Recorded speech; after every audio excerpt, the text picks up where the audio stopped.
Now maybe you're a little shy, or maybe you're a mom with young kids and you're like, I don't have time to go out and meet people. This is where the online community is kind of awesome. So when I'm going into like a new area, a lot of times I'll start by just pinging people on Instagram or on Facebook with like, anybody having ideas, okay?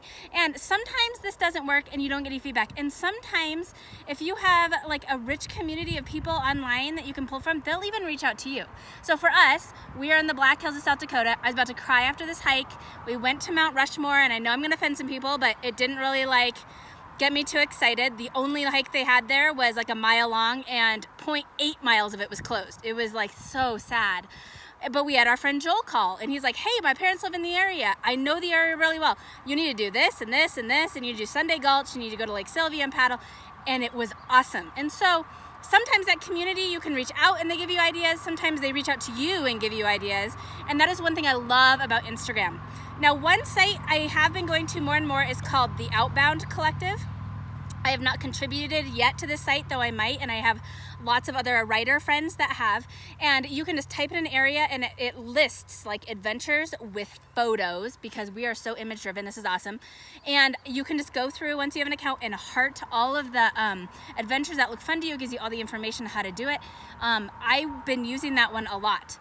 Another way is I use Strava for tracking all my activities, and you can go on and do a segment search in the area. Now this could be for more specific hikes, like say you have the name of a hike, but you have no idea how long it is, you have no idea how hard it is. And so I'll go on to Strava and I'll see if there's any segments on there. I can click on the segments and it can give me like the distance that it is pretty accurately, any elevation gain.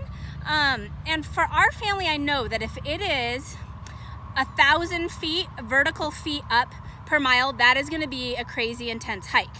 And we have older kids. So if you have young toddlers, like just know that like 500 to 1,000 feet of elevation gain could be pretty epic for your family based on where you're coming from.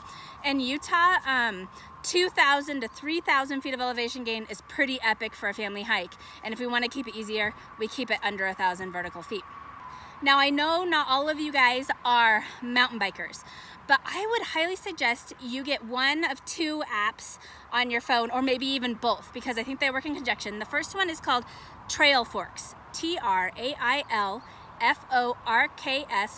Trailforks app. It's for mountain biking. The other one is, gosh, what is it? Is it the Mountain Project?